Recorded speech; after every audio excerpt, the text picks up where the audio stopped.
The dust rises in slow motion across the desert highway, stirred by wheels that have traveled too far without rest.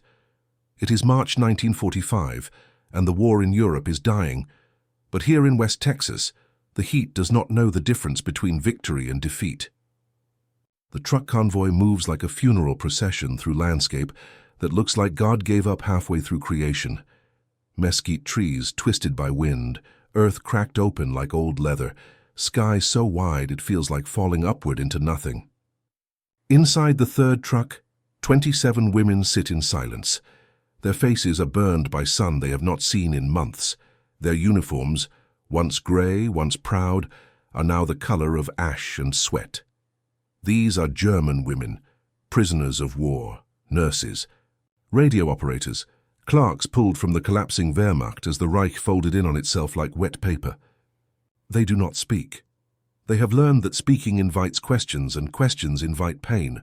One woman stares at her hands. Her name is Margaret Hoffmann. She is 24 years old, and she has not slept more than 3 hours at a time since February. Her fingers are wrapped around the edge of the wooden bench, knuckles white, as if holding on will keep her from disappearing entirely. She does not know where they are taking her. No one does. The American soldiers who loaded them onto the trucks at the port in Galveston spoke no German, and the interpreter, a nervous corporal with acne scars, only said one thing: "You're going inland. You'll work. You'll be treated according to the Geneva Convention." The Geneva Convention. Margaret almost laughed when she heard it. She had seen what conventions looked like when they broke. She had seen the burned village outside Königsberg. She had seen the woman tied to the tree with her stomach cut open. Conventions were for men in rooms with maps, not for women in trucks rolling toward nowhere. The truck hits a pothole, and the women lurch forward together, a single organism of fear and exhaustion. Someone whimpers. Someone else tells her to be quiet in a dialect Margaret does not recognize. Bavarian, maybe, or Austrian. It does not matter anymore. They are all the same now, defeated, disposable, forgotten. Through the gap in the canvas tarp, Margaret sees a sign flash past. Letters she cannot read, but numbers she can. Highway 67. Then another sign, smaller. Entering Kimball County. The landscape changes slightly. More trees now, live oaks hunched against the wind like old men. In the distance, she sees something she has never seen before, a windmill, its blades turning slowly, pumping water from deep below the earth. It looks like a skeleton waving goodbye. The convoy slows. Margareta hears shouting in English, boots on gravel, the metallic clank of a gate opening. The truck rolls forward, stops, engine shuddering into silence. For a moment, no one moves. Then the tarp is pulled back and the light pours in, blinding, merciless. Rouse. Out. Everyone out. The voice belongs to a man Margareta cannot see yet. She climbs down from the truck, legs stiff, and her boots hit dirt that feels different from European dirt, looser, drier, older. She looks up and sees the camp for the first time. It is not what she expected. No barbed wire, no guard towers with machine guns, just a series of low wooden buildings arranged in a horseshoe around a central yard, and beyond that, a barn the size of a cathedral. The fence is there, chain link topped with wire, but it looks almost decorative, like it is there to keep animals in rather than people. Beyond the fence, the land stretches out forever, rolling hills covered in grass that looks silver in the late afternoon light. A man walks toward them. He is tall, maybe 6 feet, with shoulders that suggest he has spent his life lifting things heavier than he should. He wears denim jeans, a faded blue shirt, scuffed leather boots, and a hat that has seen so many seasons it has lost all memory of its original color. His face is weathered, carved by sun and wind into something that looks more like geography than features. He is maybe 50, maybe older. His eyes are the color of a sky before a storm. He stops 10 feet from the women and removes his hat. This gesture, so small, so unexpected, makes Margaret's breath catch. No one has removed their hat for her in a very long time. "My name is Hank Dalton," the man says in English. Then he pauses, looks over his shoulder, and a younger man steps forward. "This here is Miguel, he'll translate." Miguel is shorter, darker, with the kind of face that always looks like it is about to smile. He speaks German with a strange accent, rolling his R's in a way that sounds almost musical. Mr. Dalton says, "Welcome to the Double D Ranch. You will be working here under the prisoner of war labor program. You will be treated fairly, you will be fed. You will have shelter, you will not be harmed." The women stare.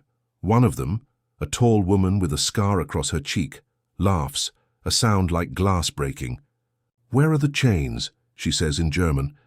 Miguel translates. Hank Dalton looks at her for a long moment. Then he puts his hat back on and says something that Miguel translates as, "We don't chain people here. We put them to work." Another woman, older with grey streaks in her blonde hair, steps forward. Her name is Ilse.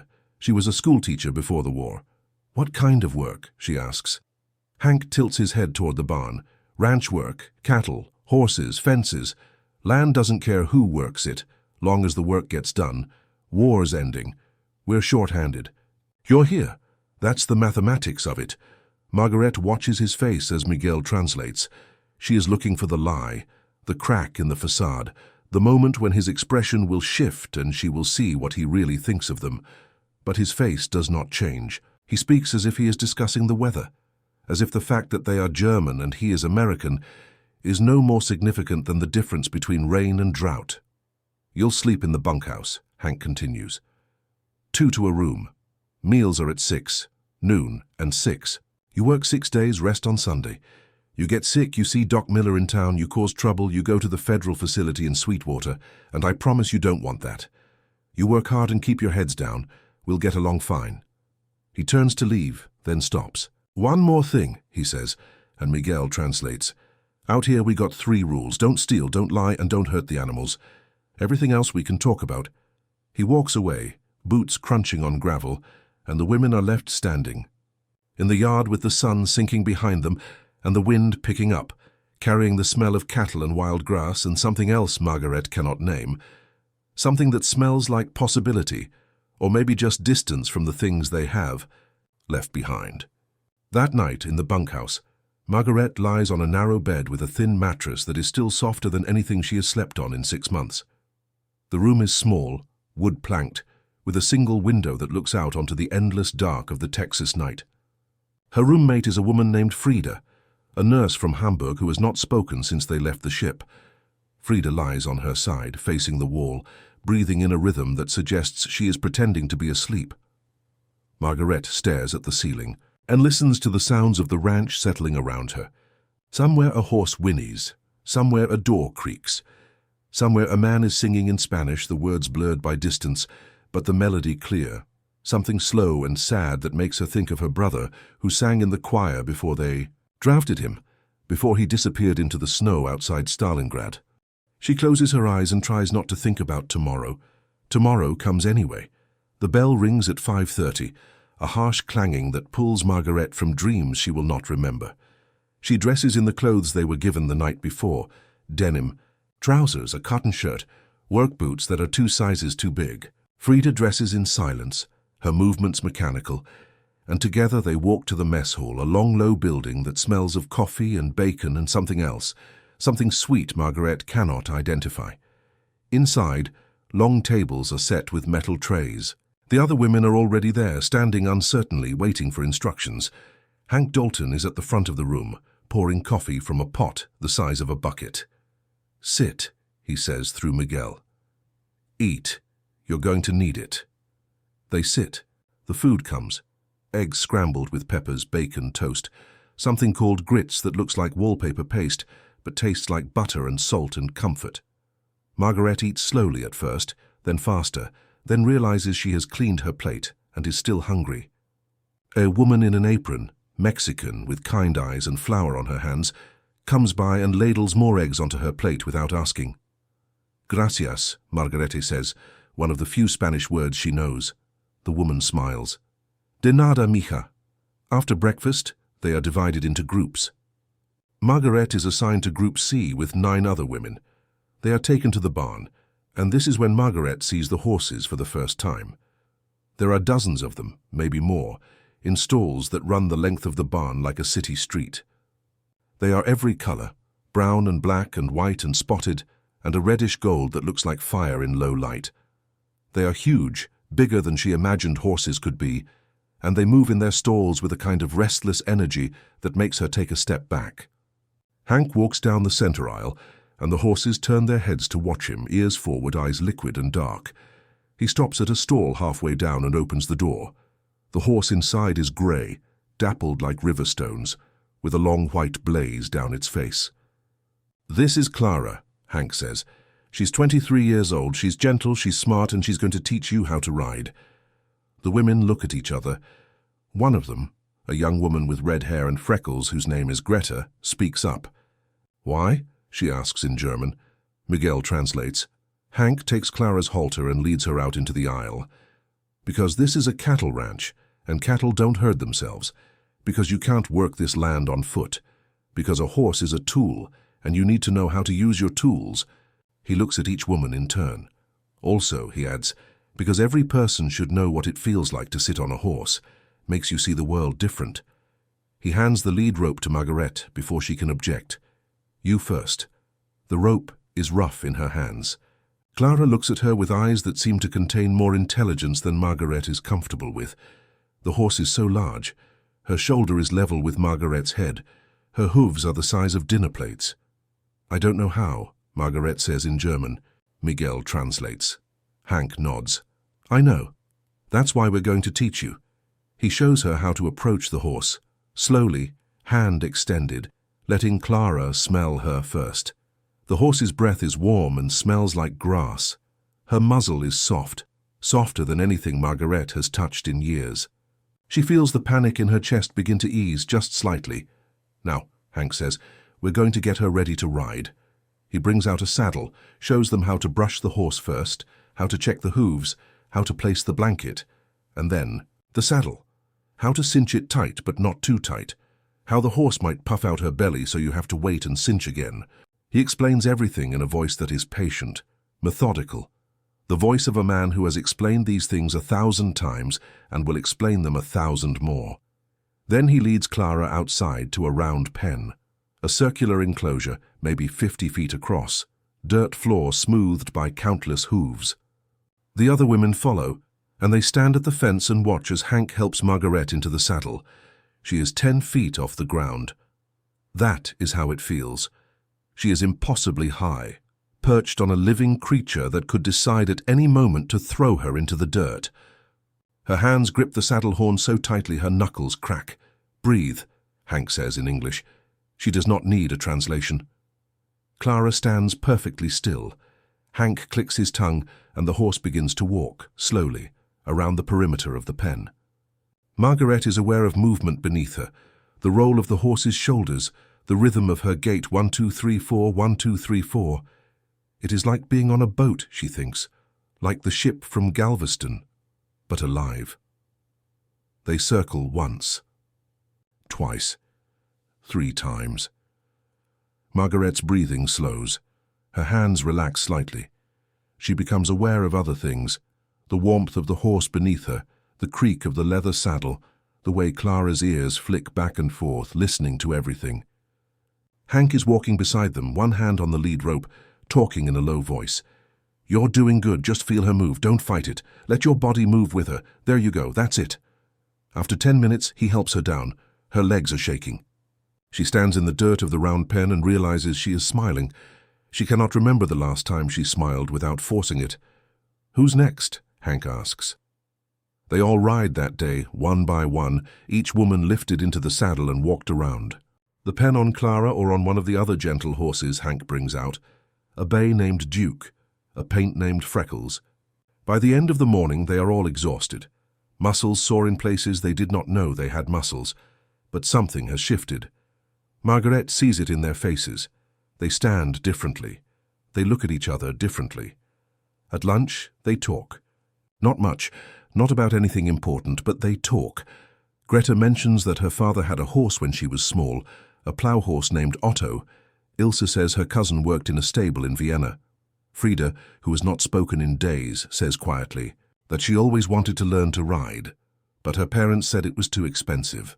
"Well," says another woman, Her name is Anna, and she was a secretary in Berlin. I guess we're learning now. They laugh, and it is a strange sound, rusty and uncertain, like a machine starting after a long winter. The days blur together. Each morning the bell at 5:30. Each morning breakfast that fills them until they are not hungry anymore. Each day, work, learning to groom the horses, learning to tack them, learning to ride in the round pen and then in the larger arena, learning to walk and trot and eventually, for some of them, to canter. That magical gait where the horse rocks beneath you like a rocking horse from childhood. But it is not just riding. Hank puts them to work on the ranch, mending fences, cleaning stalls, hauling water, feeding cattle. The work is hard, physical, the kind that leaves you too tired to think, and Margaret is grateful for that. Thinking is dangerous. Thinking means remembering, and remembering means the village outside Königsberg, the woman tied to the tree, her brother's last letter that arrived 3 months after he died. She works alongside women whose stories she does not know and does not ask. They work in silence mostly, or with the sparse communication of people who share a task. Hand me that hammer. Hold this post steady. Watch the wire. It's sharp. They are careful around the American workers, the cowboys they call them. Though Margaret thinks they look nothing like the cowboys in the films she saw before the war, they are not handsome or heroic. They are weathered, pragmatic men who smell like tobacco and leather, who speak in drawls she can barely understand even when Miguel translates, who watch the German women with expressions that are neither friendly nor hostile but something in between, something like curiosity mixed with caution. Hank is everywhere. He is up before they are, still working after they finish. Margaret sees him in the barn at dawn, sees him on horseback at midday checking fence lines, sees him in the office at night doing paperwork under a lamp that flickers with moths. He does not speak much, but when he does, people listen. Even the other cowboys, men who look like they would not take orders from God himself, defer to him with a respect that seems earned rather than demanded. One afternoon, Margaret is mucking out a stall when Hank appears in the doorway. She freezes, pitchfork in hand, waiting. "You're Margaret," he says. "Miguel is not there." "He is trying English." "Yes," she says carefully. He nods, looks at the stall, at the work she has done. "Good work. Clean corners." He pauses, searching for words. "You ride good too, natural." "Thank you," she says. She does not know what else to say. He stands there for a moment longer, hat in his hands, turning it slowly. Then he says, "My wife was German." Margaret looks up sharply. "Was?" "She died. 5 years ago, cancer." He says the word carefully, like it still hurts his mouth. "She came here in 1920. Married me in 1922. She taught me some German, but I wasn't a good student." He almost smiles. "She would have liked meeting you all. Would have talked your ears off." Margaret does not know what to say to this. She settles for, "I am sorry." Hank puts his hat back on. "Me too." He turns to leave, then stops. "Her name was Heidi. Just thought you should know." He walks away, and Margaret stands in the stall with the pitchfork in her hands and tries to reconcile this information with everything she thought she knew about this place. That night, she tells Frida about the conversation. They are lying in their beds, and for once Frida is not facing the wall. "Maybe that is why he does not hate us," Frida says quietly. "Because of her." "Maybe," Margaret says. But she is not sure. She has seen too much hate that had no reason, and too much kindness that had no explanation. She has learned not to look for logic in human behavior. On Sunday, they do not work. This is the rule Hank laid out on the first day, and he keeps it absolutely. The women are free to do what they want. Sleep, read books from the small library in the bunkhouse, write letters that will be read by censors before they are sent. Some of them go to the chapel service that the ranch hands attend, led by a circuit preacher who comes through once a month. Margarete does not go. She has not prayed since Königsberg. Instead, she walks. The fence around the compound is there, but it is not guarded the way she expected. There is one man, an older cowboy named Woody with a face like dried fruit, sitting in a chair by the gate, but he is reading a newspaper and does not look up when she passes.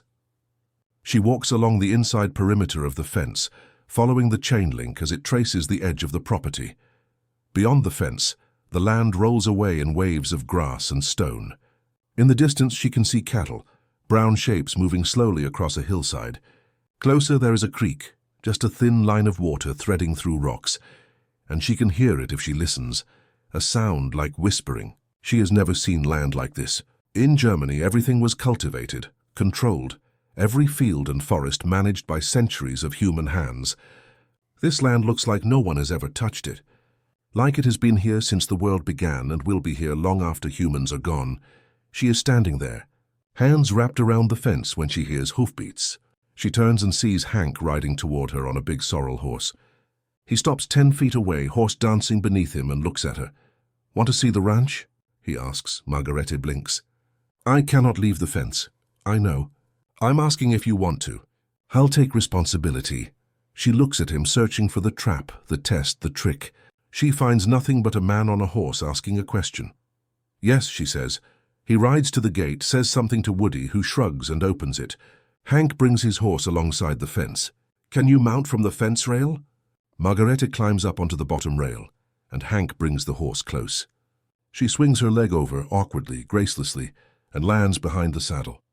Hank hands her a strap. "Hold this. Hold tight." They ride out, past the gate, past the boundaries she has not crossed since she arrived. The horse's gait is different from Clara's, faster, smoother, and Margarete has to concentrate to stay on. She grips the strap with both hands and leans into Hank's back, smelling sweat and dust and horse. They ride for maybe 20 minutes, up a long slope that overlooks the ranch buildings. At the top, Hank stops the horse and Margarete looks back. The ranch is small from here. The buildings like children's toys arranged on a blanket of green and gold. Beyond it, the land stretches out in every direction, endless and empty and so beautiful it makes her chest hurt. "That's 10,000 acres, Hank says, pointing. "My grandfather bought it in 1883 for $2 an acre. People thought he was crazy, said the land was too rough, too dry. But he knew something they didn't. He knew the land doesn't care what you think of it. It just is." He shifts in the saddle, turns slightly so he can see her face. "I'm telling you this because I want you to understand something. What you did back there in Europe, what your country did, that's not my business. Not my place to judge. What is my business is the work. Out here, people are measured by what they do, not by where they come from or what flag they saluted. You work hard, you're honest, you do right by the animals, that's all that matters." Margarete stares at the back of his head. "Why are you telling me this?" "Because you look like you're waiting for the other shoe to drop. Like you think this is all temporary. Like we're going to wake up one day and remember we're supposed to hate you." He pauses. "Maybe some people do hate you. But hate's exhausting. I'm too old to carry that kind of weight." They ride back in silence. When they reach the gate, Hank helps her down and she walks back to the bunkhouse with legs that are trembling and a head that is full of questions she does not know how to ask. That night, she dreams of horses running across an endless plain, and she is running with them, and there are no fences, no borders, no countries, just the earth and the sky and the terrible freedom of space without end. Spring becomes summer. The work gets harder as the heat rises. They move cattle from one pasture to another, and for this they must ride. All of them can ride now, some better than others, but all competent enough to sit a horse at a walk and trot, to open and close gates from horseback, to move slowly through a herd without spooking the animals. Margarete is assigned a horse named Cisco, a gelding with a black coat and one white sock, and she rides him every day until she knows his quirks, how he shies at plastic bags, how he hates water crossings, how he will stand perfectly still if she asks him, ground-tied like a statue while she opens a gate. The cattle are massive, bigger than European cattle, with long horns that can gore a horse if you are careless, but they are also stupid, easily moved by pressure and patience. Margarete learns to read them, to see when a cow is about to bolt, to anticipate which ones will try to break from the herd. She learns the language of whistles and calls the cowboys use, learns to work in silence with other riders, each person holding a position, moving in coordination like a machine made of flesh and instinct. One day they are moving 100 head from the north pasture to the creek pasture, and a calf gets separated from its mother. It panics, running in circles, bawling. The mother starts to charge, head down, horns aimed at Cisco's flank. Margarete reacts without thinking. She turns Cisco sharply, cutting between the cow and the calf, and yells, a sound she did not know she had in her. The cow stops, confused, and in that moment Hank rides in from the side and pushes the cow back toward the herd. The calf follows. Crisis averted. Hank rides up beside her afterward, grinning. "Nice cut," he says. Margaret is breathing hard, adrenaline making her hands shake. "I did not think. That's when you do it best." That evening at dinner, one of the other cowboys, a young man named Jesse with a wispy mustache, sits down across from her. "Heard you saved Hank's bacon today," he says through Miguel. Margarete shakes her head. "I did nothing." "That's not what Hank says. He says you got instinct." Jesse grins. High praise coming from him. She does not know what to do with this, so she says nothing and eats her food. But later, lying in bed, she realizes she feels something she has not felt in a very long time. She feels useful. She feels competent. She feels like she is part of something, even if that something is just moving cattle across land that does not belong to her in a country that was shooting at her countrymen 6 months ago. In June, a delegation from the War Department arrives. 3 men in uniforms carrying clipboards doing inspections. They walk through the bunkhouse, the mess hall, the work areas.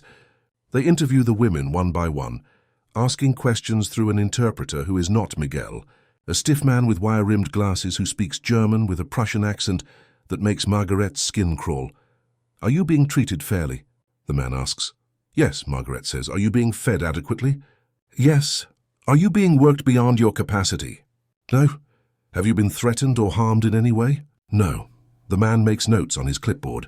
"You understand that as a prisoner of war, you are still subject to military jurisdiction.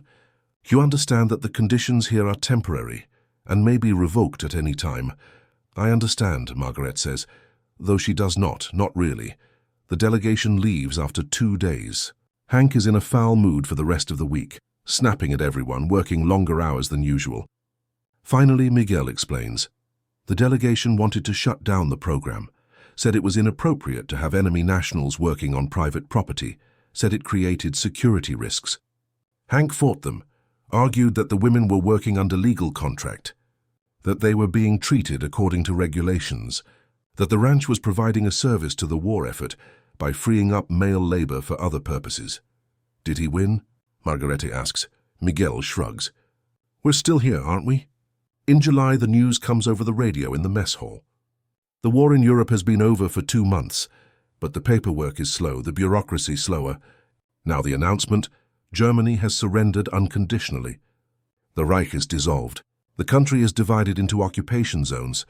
There will be trials.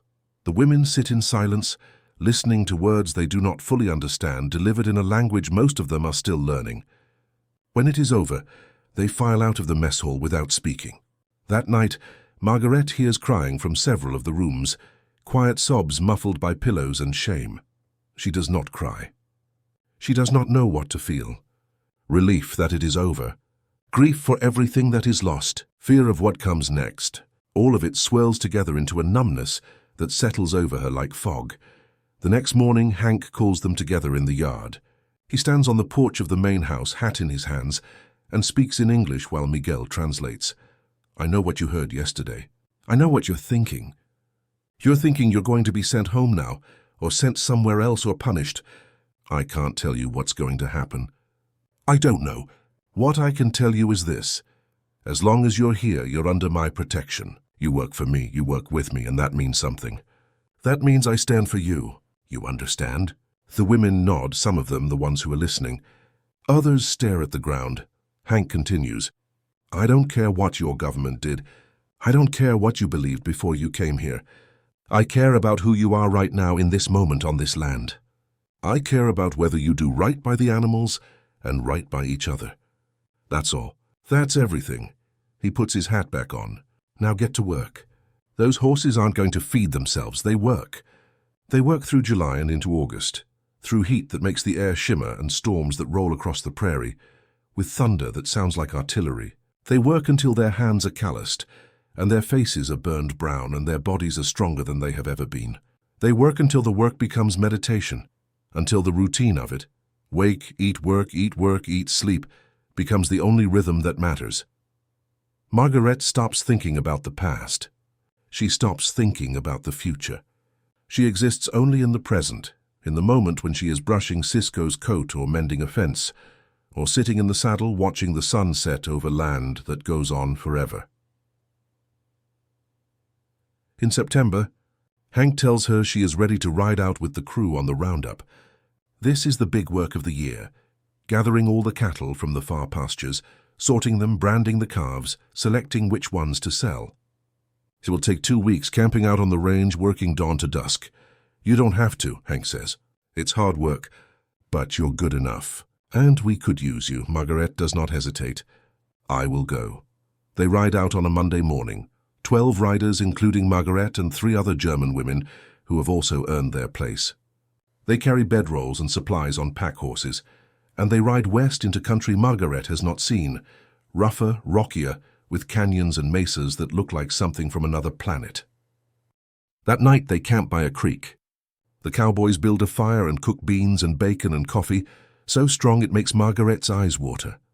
They sit around the fire and talk in low voices, and for the first time the cowboys include the women in the conversation.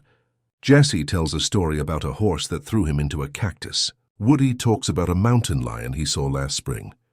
Hank sits quietly, whittling a piece of wood into something Margaret cannot identify, listening. When the conversation lulls, one of the other women, Anna, asks a question. "Why do you do this?" she says through Miguel. "Why do you live out here in this empty place?" The cowboys look at each other. Then Hank speaks. "It's not empty," he says. "You just have to learn to see it. There's more life out here than in any city. You just have to look. Hawks and coyotes and rattlesnakes and 1,000 kinds of plants. You see that tree over there?"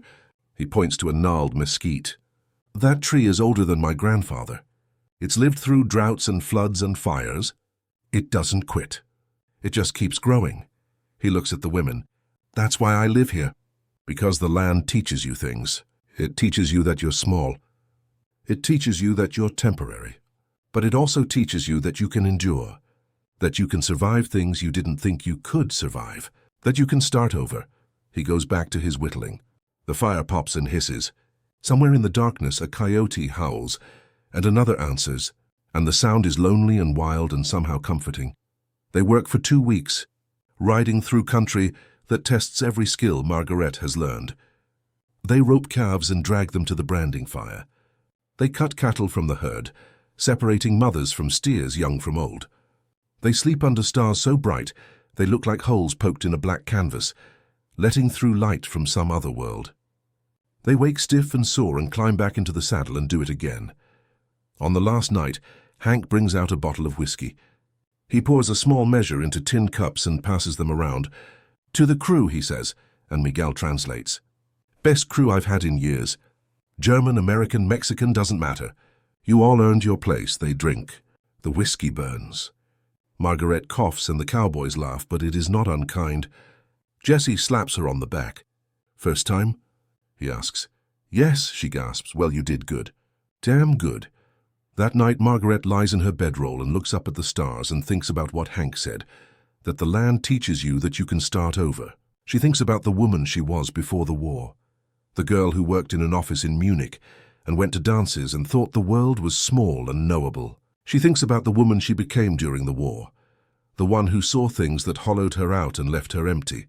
And she thinks about the woman she is now, lying under a Texas sky with calloused hands and sore muscles and a strange, tentative sense of peace. She does not know what will happen when she leaves here. She does not know if she will be sent back to Germany, to a country she does not recognize, to a life that no longer exists. She does not know if she will ever see her family again, or if there is any family left to see. She does not know anything except that in this moment, in this place, she is alive and she is useful, and she is not alone. That is enough. It has to be enough. They return to the ranch in October. The days are cooler now, the light softer. The cottonwoods along the creek turn gold, and the grass dries to the color of wheat.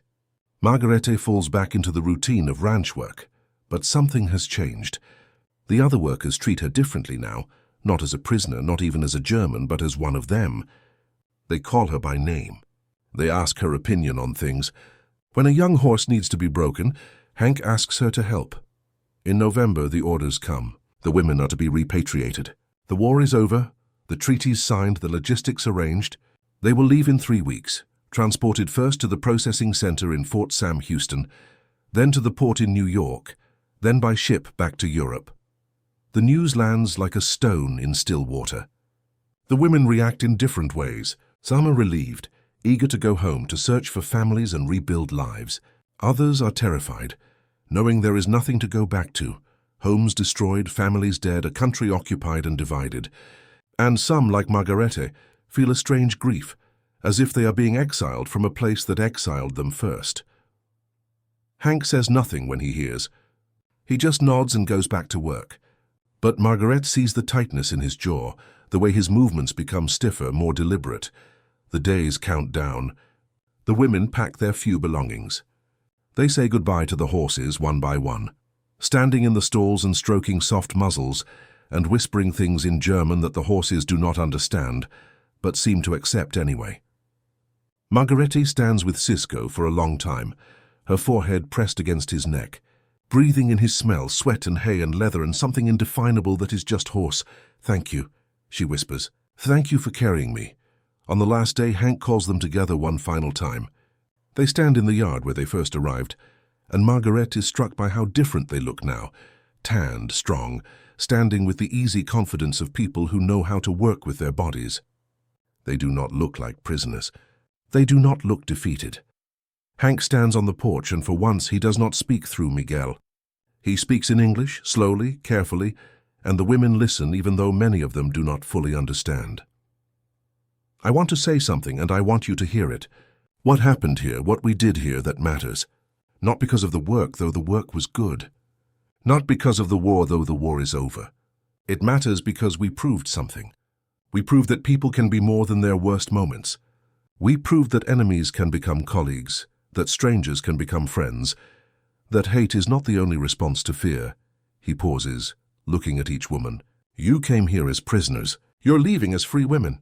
But more than that, you're leaving as ranch hands, as riders, as people who know how to sit a horse and mend a fence and move a herd. Nobody can take that from you. Whatever happens next, wherever you go, you carry that with you. You carry the knowledge that you survived, that you worked, that you mattered." His voice cracks slightly.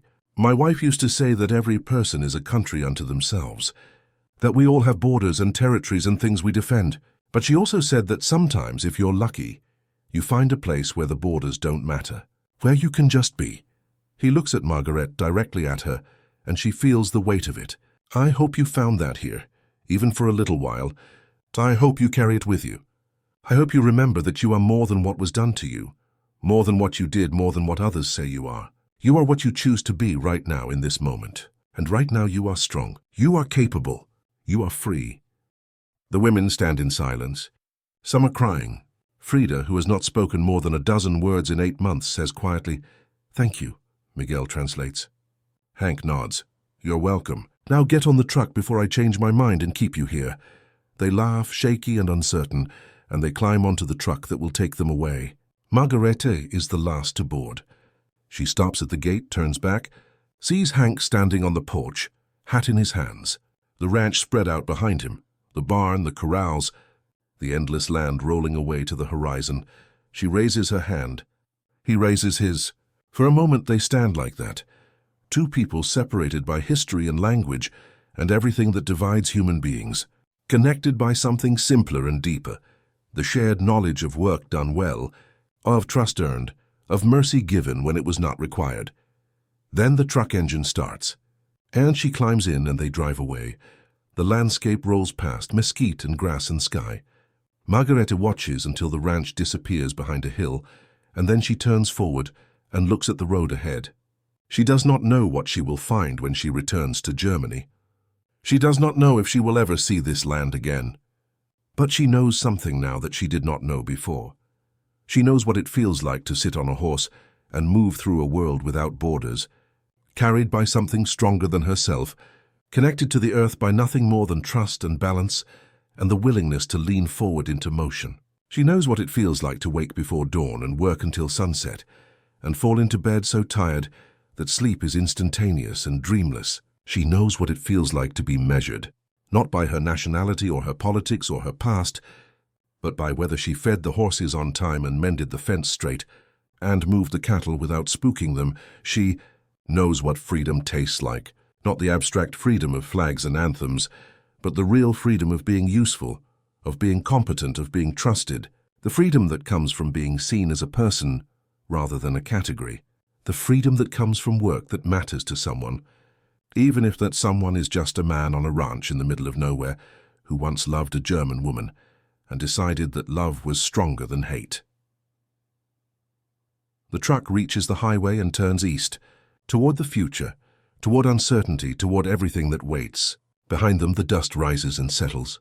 Behind them, the ranch goes on. Horses in their stalls, cattle in their pastures, fences standing against the wind, the land enduring as it always has, indifferent to human conflict, teaching its slow lessons to anyone willing to listen. And somewhere in that landscape, in that vast emptiness that is not empty at all, a grey horse named Clara stands in a paddock and watches the horizon, ears forward, waiting for the next person who needs to learn what it means to ride.